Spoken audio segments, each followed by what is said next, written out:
80 earthquakes shook the ground north of San Francisco in just 1 week. 32 of them hit in a single day. The biggest one was a 4.2. And here is the part that is making scientists sit up and stare at their screens. These quakes are not moving the way they are supposed to move. They are crawling sideways in a direction that does not match any fault line we know about in that area. It is like watching a car drive the wrong way down a one-way street over and over again. So what is really going on under the ground near San Francisco? Is this just normal shaking, or is it a sign of something bigger building up? And why do scientists say they have actually seen this exact same strange pattern happen before on this exact same patch of Earth? Stick with me, because by the end of this video, you will know the one single number that could change this whole story overnight. And if you like learning how our planet actually works, hit that like button and subscribe. Because digging up all these facts and turning them into something easy to understand takes a lot of time and effort, and it really helps the channel grow. Now, let's get into it. Let's start with where this is actually happening, because the place matters a lot. There's a stretch of hilly land in northern Sonoma County, about 5 miles from a small town called Cloverdale. Over the past week, this small patch of land has produced around 80 earthquakes. 32 of those happened in just one 24-hour period, ending on a Saturday. The strongest quake of the whole week was a magnitude 4.2. Another one, a 3.8, hit just after midnight that same Saturday. All of these quakes are happening very close to the surface, only about 2 to 3 miles down. Some are even shallower than that. To help you picture where this is, think of it this way. It is about 75 miles north of San Francisco. This is wine country, right off Highway 101 with rolling green hills. The nearest town, Cloverdale, has only about 9,000 people living in it. But that town, along with parts of Sonoma and Mendocino counties, has felt plenty of shaking lately. Here is the first surprising thing. None of these 80 earthquakes have caused any real damage. A 4.2 earthquake gets your attention. It might scare you for a second, but it is not something that knocks down buildings. A 3.8 might rattle a few plates in your kitchen cabinet or knock a picture frame crooked on the wall. That's about it. If you only looked at how strong these quakes were, you would probably shrug and think this is just normal California shaking. Nothing to worry about. And that is exactly why this story matters so much. The scary part, or really the mysterious part, has nothing to do with how big these quakes are. It is all about how they are behaving. So let's talk about a word you're going to hear a lot in this video. That word is swarm. A swarm is not just a fancy way of saying lots of earthquakes happened. It means something very specific to scientists. Once you understand what a swarm really is, everything else in this story starts to make sense. A normal earthquake sequence has a very clear pattern. There is one big earthquake that stands out from all the rest. Scientists call this the main shock. After that big one hits, everything that follows is smaller. These are called aftershocks, and they follow a pattern that fades away over time. Scientists have been using math to describe this fading pattern since the 1890s. You can watch it happen after almost any big earthquake anywhere in the world. The big one hits, then a bunch of aftershocks come in fast within the first few hours, and then slowly, hour by hour, they die down, just like an echo fading away in a canyon. A swarm does not behave like that at all. There's no single big earthquake that stands out above the rest. There's no clean fading pattern. Often there is not even an obvious starting point.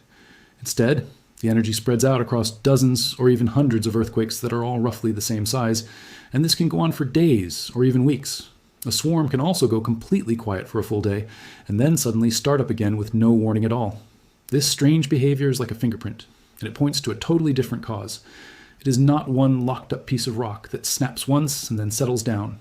Instead, it is more like something is moving through the rock underground, turning on one small crack after another, kind of like a hand flipping a row of light switches down a long hallway. This is exactly why scientists watching this earthquake data in real time are paying such close attention. But again, it is not about how strong the quakes are. It is about which direction they are traveling in.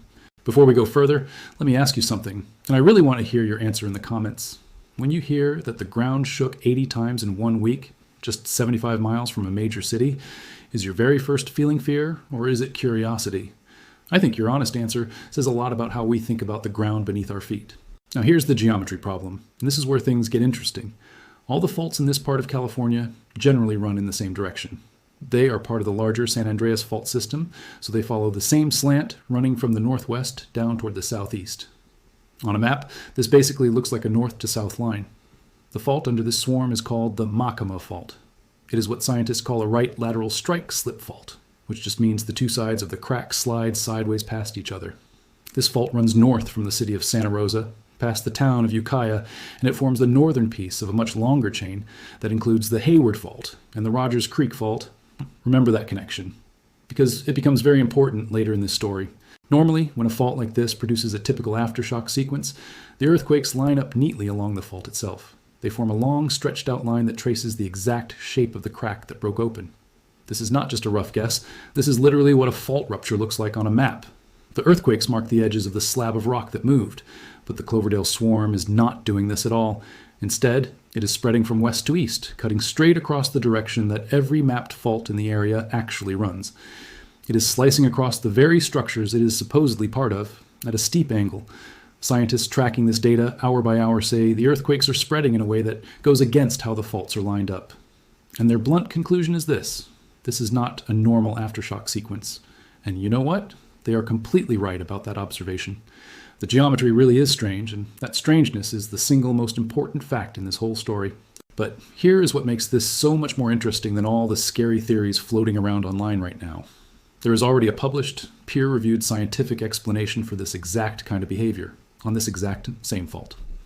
We will get to that explanation soon because it turns out to be both more fascinating and much more grounded in real science than any of the wild guesses spreading on social media. But first, let's be honest about something. We actually know very little about this fault. The Maacama Fault moves at about 9 millimeters a year. That is roughly 1/3 of an inch every year, which might sound tiny, but for a California fault, that is actually a meaningful amount of movement, similar to some of the more famous faults in the Bay Area. Parts of this fault also creep, which means some sections slide past each other slowly and quietly without causing any earthquakes at all, moving at around 7 millimeters a year. This creeping detail is really important because it changes how we should think about everything else in this story. A fault that creeps is a fault that releases its built-up stress little by little, all the time, instead of storing it up and snapping violently. The two sides of the rock slide past each other so slowly that, over many years, you could actually watch it slowly bend a curb or shift a fence line.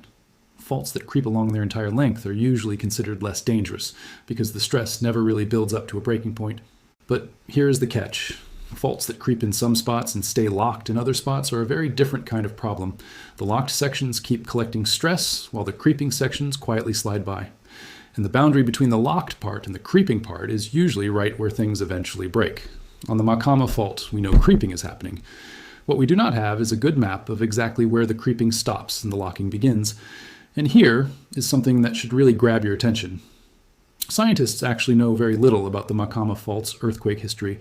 The record of past big earthquakes on this fault, which comes from digging trenches and studying layers of sediment in the ground, is thin. Its earthquake cycle is not well understood at all. Nobody can tell you with real confidence how often this fault produces a major earthquake, because nobody has been able to figure out a clear pattern yet. This uncertainty matters a lot, because the Maacama Fault is not some small isolated crack sitting off by itself. If you follow it south, it connects to the Rogers Creek Fault. If you follow the Rogers Creek Fault further south, it runs right underneath San Pablo Bay, where researchers have confirmed it links directly to the Hayward Fault. In fact, scientists now map these as one single continuous fault system, instead of separate faults. So think about what that really means. The ground shaking under Cloverdale this week sits at the very northern tip of a long chain of connected faults that runs straight down into one of the most crowded parts of Northern California. Now, I want to be very careful here, because this is exactly the point where people start to panic without good reason. This is not a prediction of anything. The fact that the Maacama Fault produced 80 small earthquakes does not mean the Hayward Fault is about to do anything at all. Faults connected together in a system are not like a row of dominoes just waiting to knock each other over. Thinking of them that way is exactly how people end up making scary predictions that never actually come true. But the physical connection between these faults is real. It has been mapped by scientists, and it is not in question. That connection is exactly why this particular fault gets so much more attention than its small size would normally deserve. Now, let's go back in time a bit, because this is where the real mystery starts to unravel. Back in August of 2020, an earthquake sequence started up inside this same Maacama Fault zone. It reached a top magnitude of 4.2. It generally faded out over time, but then it kept restarting, flaring up again and again, all the way through December of that year. When scientists first looked at that 2020 sequence, it looked just as strange and confusing as the sequence happening right now. Same wrong-way geometry, same refusal to fade out in the normal pattern. 3 researchers spent the following years taking that 2020 sequence apart piece by piece. They published their findings in a respected geophysics journal in 2023, and the title of their paper basically gives away the ending. It describes something called a fracture mesh, which formed during that swarm-like sequence back in 2020. What these researchers did was some serious detective work. They used a technique called waveform correlation to find tiny earthquakes that were far too small to show up in the usual public earthquake catalog. Then they very carefully figured out the exact location of each of these tiny quakes, compared to all the others. After that, they calculated something called focal mechanisms for each quake, which tell scientists the exact angle and direction of the tiny crack that produced each earthquake. By the time they were done, they had carefully mapped out 3,520 individual earthquakes, and most of them were smaller than magnitude 1. These are quakes so small and faint that if you were standing right above one, you probably would not even feel it. Here's why this method matters so much. The small earthquakes hold all the real information. A normal, everyday earthquake catalog might only record a few hundred events from a sequence like this, and only quakes above about magnitude 1.5, with locations that are only accurate to within about a kilometer. That tells you roughly where a swarm is happening, but almost nothing about how it is actually built underground. But when scientists push the detection level down below magnitude 1, and then carefully compare every single tiny quake to every other one, the blurry cloud of earthquake locations suddenly sharpens into clean, individual lines. Instead of seeing a fuzzy smudge on the map, you start to see the actual shapes of the tiny faults underground. Those 3,500 tiny earthquakes made all the difference between just knowing something happened and actually understanding what happened. And what this detailed map revealed was fascinating. The 2020 sequence did start out on a right lateral fault, likely a branch of the Maacama Fault itself, behaving exactly the way the Maacama is supposed to behave. But then it did not stop there. It went on to activate a whole group of secondary faults that ran in the opposite direction. These were left lateral faults, arranged in an overlapping stair-step pattern that cut across the main fault at an angle. Together, the main fault strand and all these smaller crisscrossing faults form something the researchers named a fracture mesh. This is not just one clean crack in the ground. It is a whole three-dimensional network of small interlocking faults, each one capable of slipping a little, each one pointing in a slightly different direction than its neighbors. This is exactly why the geometry of these swarms looks so wrong. A fracture mesh does not produce a neat, stretched out line of earthquakes along one main fault, because the earthquakes are not actually happening on the main fault. They are happening on all those small crossing faults, which by their very nature cut across the regional direction at a steep angle. So a sequence that spreads from west to east, cutting across a north to south fault system, is not behaving impossibly at all. It is behaving exactly the way a fracture mesh is supposed to behave. And this very same fault zone clearly produced a fracture mesh 6 years ago, topping out at the exact same magnitude of 4.2. Let that sink in for a second. Same fault, same weird direction, same maximum strength of 4.2. We have basically seen this movie before, but there's a second part to this discovery, and it is the part that explains why any of this is even happening in the first place. Fracture meshes are closely tied to fluids underground. The researchers said this directly in their paper. These interlocking networks of small faults match what scientists have found in other places around the world in cases where fluid movement underground caused faulting and earthquake swarms. And once you understand the basic idea, it is actually pretty simple. Deep underground, rock is squeezed shut tight by the huge weight of everything sitting on top of it. Now imagine pushing pressurized fluid into that rock, whether it is water, gas, or something else. That fluid reduces the pressure that is clamping the faults shut. Faults that were locked tightly closed suddenly become able to slip, and because this fluid is spreading through a whole damaged area of rock rather than gliding along just one clean surface, you end up with lots of small earthquakes happening on lots of small faults, spread out over days and weeks. This is very different from one single giant earthquake happening on one big fault in just a few seconds.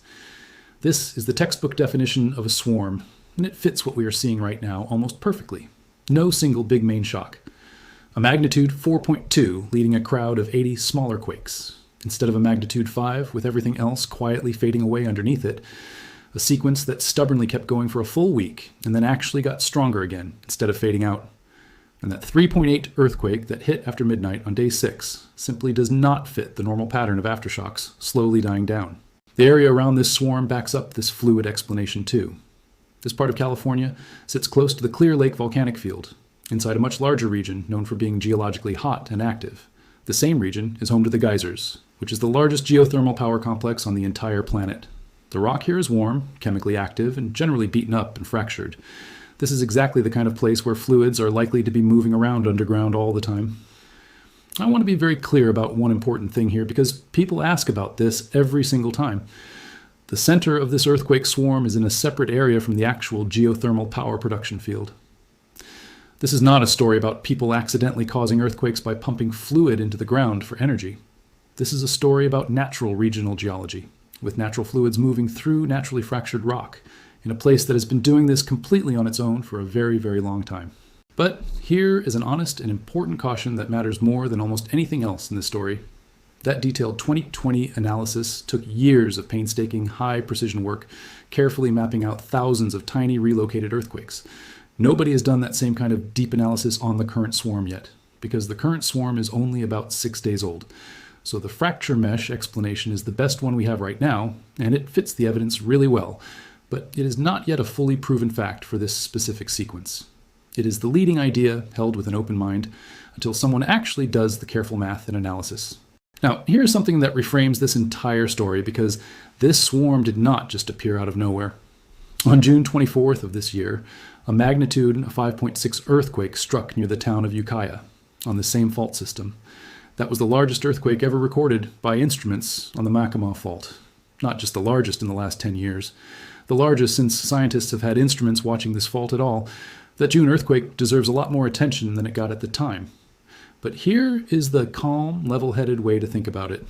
When a fault produces the biggest earthquake ever seen in its instrumental record, the honest way to read that is not that the fault has suddenly become more dangerous. Instead, it usually means our record of watching that fault is simply short. Scientific instruments have only been watching the Maacama Fault for a few decades, but the fault itself has been moving for millions of years. So a record-breaking 5.6 tells us far more about how short our observation window actually is, rather than telling us something scary about the current state of the fault. Still, this earthquake does establish one useful and concrete fact. This fault system is capable of producing earthquakes in the mid-5s in terms of magnitude, and it proved that exactly 6 weeks ago, about 40 miles north of where the current swarm is happening. Then on July 28th, a magnitude 4.3 earthquake hit near Cloverdale at around 8 in the evening, at a depth of roughly 5 to 12 kilometers underground. The United States Geological Survey flagged this as a possible main shock at the time. The sequence that followed after that quake grew to more than 160 separate earthquakes. And now, this week, we have gotten 80 more earthquakes, another 4.2, and a geometry pattern that still refuses to line up neatly with the fault. So the correct way to frame this whole story is not that a swarm simply started last week. The correct framing is that the Maacama Fault system has been switching on and off for 6 straight weeks now, getting more complicated each time, and it still has not stopped. Whatever is driving all of this, and the fluid explanation remains by far the strongest candidate, it has been driving this activity since late June. That is really the main story here. Everything else I'm about to tell you is context, but it is important context, because it is the reason so many people started nervously watching Northern California in the first place. On a Friday night at 49 minutes past 9 Pacific time, a magnitude 5.6 earthquake struck beneath the ocean floor, west of Vancouver Island in British Columbia, about 600 miles up the coast from Cloverdale. The depth of this quake was around 10 kilometers. People felt light to moderate shaking across Vancouver Island, with reports coming in as far south as Washington State. No agency reported any damage, and there was no tsunami threat at all. And as of the next afternoon, more than 12 hours later, not a single aftershock had even been recorded from this earthquake. That kind of silence is worth pointing out. Part of the reason for it is simply that instruments cannot detect smaller earthquakes when they happen far offshore, since anything below about magnitude 4.5, sitting 200 kilometers out at sea, will not even register on instruments back on land. But a truly quiet period after a 5.6 earthquake on an ocean fault is still a meaningful piece of information. And it is the exact opposite of what is happening down at Cloverdale. Here's the detail that really made people sit up and take notice. This was actually the second magnitude 5.6 earthquake to hit this exact same underwater structure in just 12 days. An identical sized earthquake had struck the same general region on July 20th, located about 219 kilometers southwest of a town called Port Hardy, at basically the same depth, and it was felt as far away as Metro Vancouver, more than 450 kilometers away. 2 earthquakes, same magnitude, same depth, same underlying structure, just 12 days apart. That might sound alarming at first until you understand what is actually happening up there. And once you do understand it, it stops being scary and it actually becomes really fascinating. Most people casually refer to this whole area as the Juan de Fuca plate, but it is actually made up of 3 separate plates. The Gorda plate sits at the southern end, off the coast of Northern California. The Juan de Fuca plate itself is the large middle section. And the Explorer plate is a smaller piece way up at the northern end, off the west coast of northern Vancouver Island. And here is the key detail. That explorer plate is currently being torn apart. It is fragmenting along its boundary. The leading scientific interpretation is that this small plate is slowly detaching from the larger process happening underneath it, where one plate sinks below another. Over a very long geological timescale, this plate may eventually stop sinking underneath North America entirely, and instead turn into more of a sliding side-to-side boundary. This is not just armchair speculation from a random theory online. A study published in 2025 actually imaged this process directly, using seismic data collected from a research ship. That team found 2 active tears happening inside the sinking slab of rock, along with a network of faults roughly 20 kilometers wide, cutting all the way through the sediment layers, through the crust, and down into the upper mantle of the Earth. The explorer plate is quite literally in the process of being cut off from the rest of the system. Both of those magnitude 5.6 earthquakes happen right inside this tearing structure, and that gives us the most important sentence for understanding them correctly. These are fracture earthquakes happening on a plate that is coming apart. They are not the kind of massive earthquakes that happen on the main Cascadia subduction zone interface. These earthquakes tell us that the northern end of this whole system is slowly breaking apart, right on its normal geological schedule. They tell us absolutely nothing about when the big, locked portion of the fault down south might eventually fail. There's one more thing worth mentioning about that Friday night earthquake, because it creates more suspicion online than almost anything else in this whole story. For 20 to 30 minutes after the earthquake hit, the United States Geological Survey's public data feed showed absolutely nothing. A European monitoring center published the first estimate, listing it as a magnitude 5.6, with their usual note that the numbers had not yet been reviewed by a human being. Earthquakes Canada initially did not even have it listed on their map, and then later posted it as a 5.0. The European Center then revised their number down to 5.3. And about half an hour after the quake happened, the USGS finally published their number at 5.6, while Canada eventually settled on 5.5.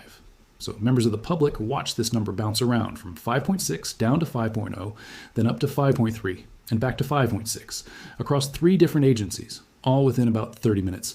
And yes, I know exactly how that looks to people online. It looks like some kind of cover-up. But the real explanation for all of this is actually pretty boring in the best possible way. It is simply about geography.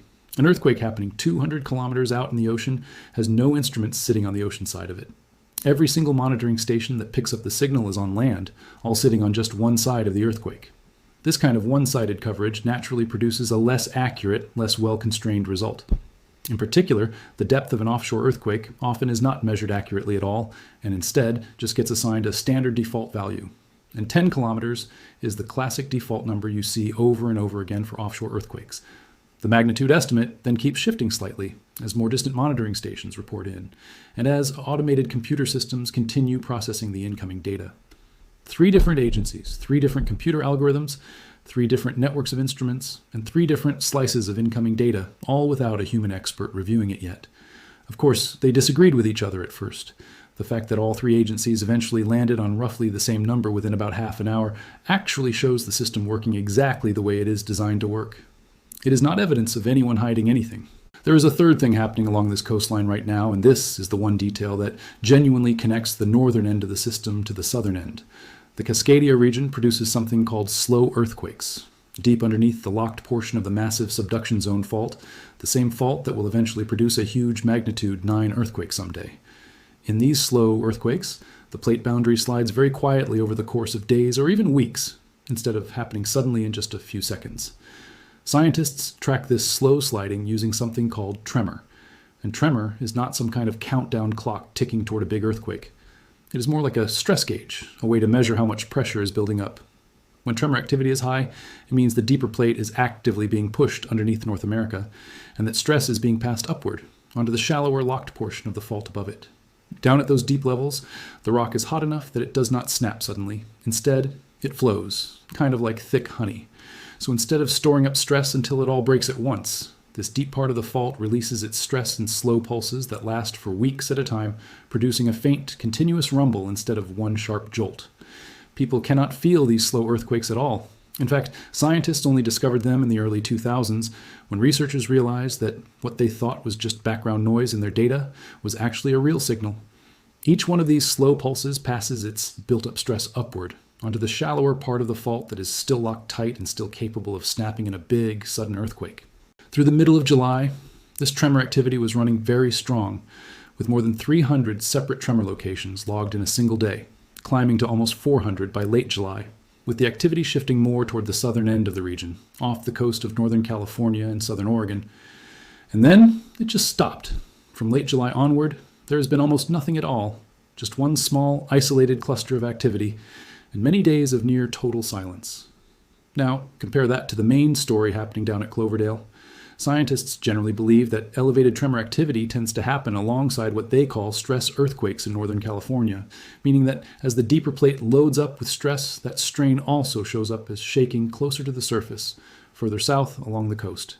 And yet, right now, tremor activity is at its quietest point in weeks, while Northern California is still producing an active earthquake swarm anyway. That mismatch is a real and genuine puzzle, and it is exactly the kind of detail that keeps this story from being simple or easy to explain. This brings us to the big, dramatic claim that has been spreading online. The claim that all of this together represents the entire West Coast unzipping, one single connected failure racing down the whole plate boundary, building toward one giant California earthquake. The actual scientific data does not support this idea at all, and the reasons for that are very specific. When one fault slips and releases stress, the change in pressure it creates on other faults fades away extremely quickly with distance, roughly falling off with the cube of the distance from the source. The Vancouver Island earthquake happened about 100 kilometers away from Cloverdale.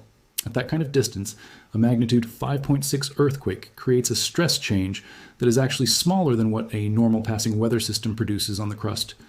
There is also something called transient stress, carried by seismic waves traveling through the Earth. And this effect is real and has been documented happening across entire continents. But that effect is generally only linked to much larger earthquakes, usually magnitude 7 or higher, and it mainly affects places that are already right on the edge of failing on their own. And here is the most decisive fact of all, and it comes down to simple timing. The Cloverdale earthquake swarm was already actively happening for several days before the Vancouver Island earthquake even occurred. This swarm did not start after that earthquake happened up north. It was already well underway. So what we actually have here are three unusual things happening along the same general coastline all around the same time. And that is simply not the same thing as one single event happening in three different places. That distinction is really the whole key to understanding this entire story correctly. I would genuinely love to know in the comments whether that surprises you, because a huge amount of what goes viral online really just depends on people never learning that one simple, important fact. So here is what actually matters going forward, and this is the payoff I promised you back at the very beginning of this video about the Maacama Fault. The thing to actually watch here is not whether the swarm keeps continuing. Swarms are, by definition, going to continue for a while. That is literally what makes them swarms in the first place. The real thing to watch closely is whether the maximum magnitude of these earthquakes starts to climb higher. The 2020 sequence topped out at magnitude 4.2, and it stayed right around that level for about 4 months straight. This current sequence is also sitting right at 4.2 so far.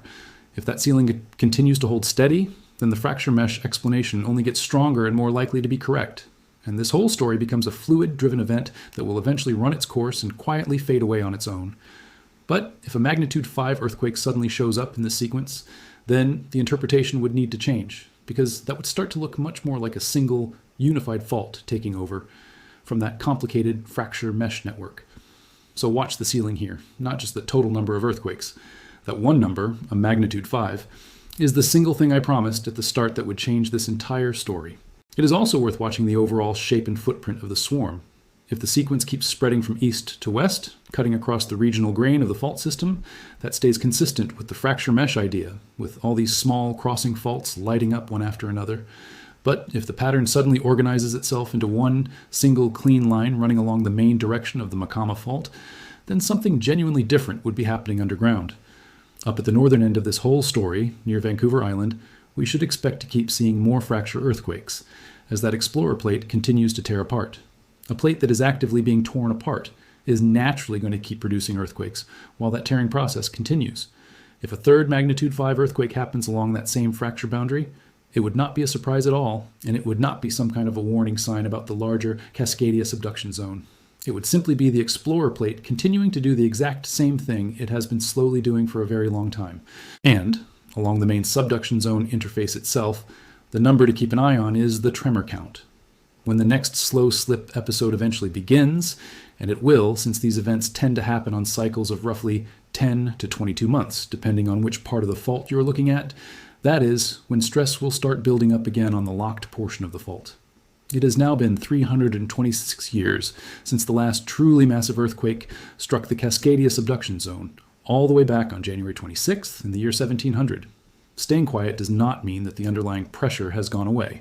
It simply means that the deep plate is sitting in a resting period between its slow slip episodes. So the single most useful takeaway from this entire story is also the least dramatic one.